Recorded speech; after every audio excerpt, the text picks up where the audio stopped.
Voltei, galera, para gravar mais uma videoaula para vocês, ainda sobre Primeira República no Brasil, capítulo 2. Agora eu vou falar sobre a modernização do Rio de Janeiro. Então, no século XX, há uma modernização de várias cidades europeias, devido ao crescimento que foi acompanhado por um avanço tecnológico marcado pelo advento da luz elétrica em 1879. A invenção do cinema e a exibição de um filme em Paris impressionam fortemente as pessoas. Paris torna-se o cartão postal da civilização europeia. E o Brasil ele quis imitar esse modelo europeu de civilização, de modernização. E aí é que começa o processo de reforma da cidade do Rio de Janeiro. Então, o presidente naquele período, em 1902, era Rodrigues Alves. E aí ele contrata um engenheiro chamado Pereira Passos para fazer essa reforma aí da cidade do Rio de Janeiro. E aí, o que acontece? A maioria das pessoas pobres naquele período moravam no centro da cidade, moravam no centro do Rio de Janeiro. E as pessoas moravam em cortiços, aquelas casas tudo juntinhas, amontoadas. E o que não ficava legal, para a vista que eles queriam construir da cidade do Rio de Janeiro. E aí, o que eles fazem com isso? Eles tiram essas pessoas de suas casas e levam para a periferia da cidade. É a partir daí que as pessoas começam a se estabelecer nessas periferias e começam a construir as primeiras favelas que se tem registro no Brasil.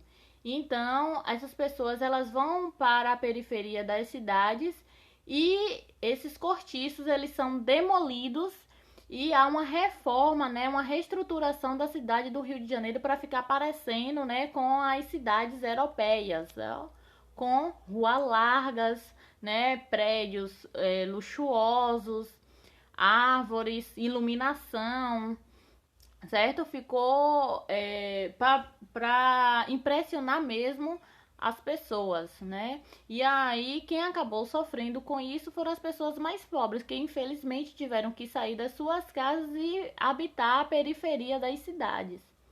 Da cidade, no caso do Rio de Janeiro.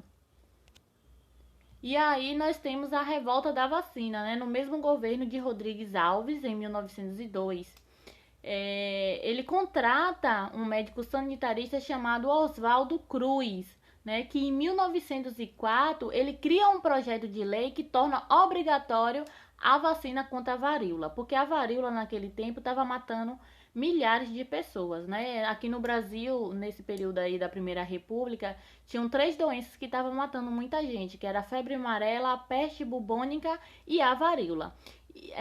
A peste bubônica descobriu-se, que quem provocava ela era o rato. Então eles acabaram tentando, eliminar ali os ratos.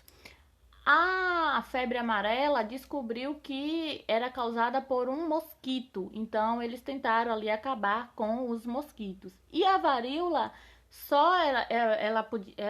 a varíola ela só poderia ser combatida com a vacinação. Então começou esse processo aí da obrigatoriedade da vacina. Só o que acontece foi o quê? Eles não avisaram as pessoas o porquê estavam vacinando, Então isso acabou gerando uma revolta na população, Era a mesma força, chegaram pessoas, médicos, enfermeiros para aplicar essa vacina juntamente com um oficial armado. Entrava na casa das pessoas e vacinava obrigatoriamente. E as pessoas elas eram obrigadas a tomar essas vacinas. E aí elas não sabiam o porquê dessa vacinação. Então faltou essa informação, faltou essa comunicação por parte do governo para essas pessoas. Faltou essa informação, faltou campanhas, faltou o governo criar campanhas, para conscientizar as pessoas da importância dessa vacinação, porque era a única forma de erradicar a varíola, certo? Só que o grande problema aí foi que não houve essa comunicação, né? Não houve essa informação. E aí eu trouxe aqui um quadro que está no livro de vocês na página 33, né, que mostra, né, os argumentos a favor da obrigatoriedade da vacina e os argumentos que são contra a obrigatoriedade dessa vacina. Os argumentos a favor diz o quê? Que a varíola matava mais de 4.000 pessoas todos os anos no Rio de Janeiro. A vacinação obrigatória tinha sido adotada com sucesso na Europa. Então, quem estava a favor dessa vacinação dizia o quê? Que a doença estava matando muita gente, né? A única forma de solucionar esse problema era a vacinação.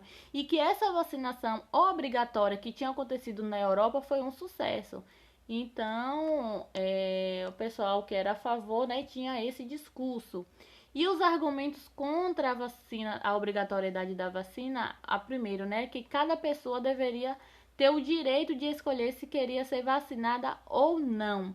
E o segundo, né, os soros e os funcionários da saúde não eram confiáveis. Os policiais usavam a força para vacinar as pessoas. Acho que o grande problema aí foi esse, né, essa falta de informação, né, porque a doença ela existia, ela estava matando muita gente, era necessário a vacinação, só que o problema todo foi que ela não foi informada, né, da forma que deveria. Não houve esse processo de conscientização que a gente está tendo hoje, graças a Deus, né, com a ajuda também da mídia. A gente está tendo essa informação, né, de quão importante é a vacinação para a gente conseguir controlar aí o avanço do coronavírus.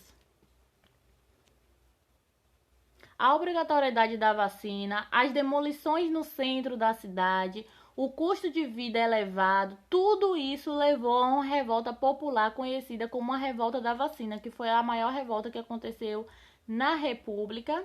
E também, assim, uma revolta que teve proporção muito grande. As pessoas começaram a ter a consciência, né, de que elas eram fortes, né, de que elas tinham uma importância naquele processo todo também. Então, assim, foi uma revolta muito importante naquele contexto.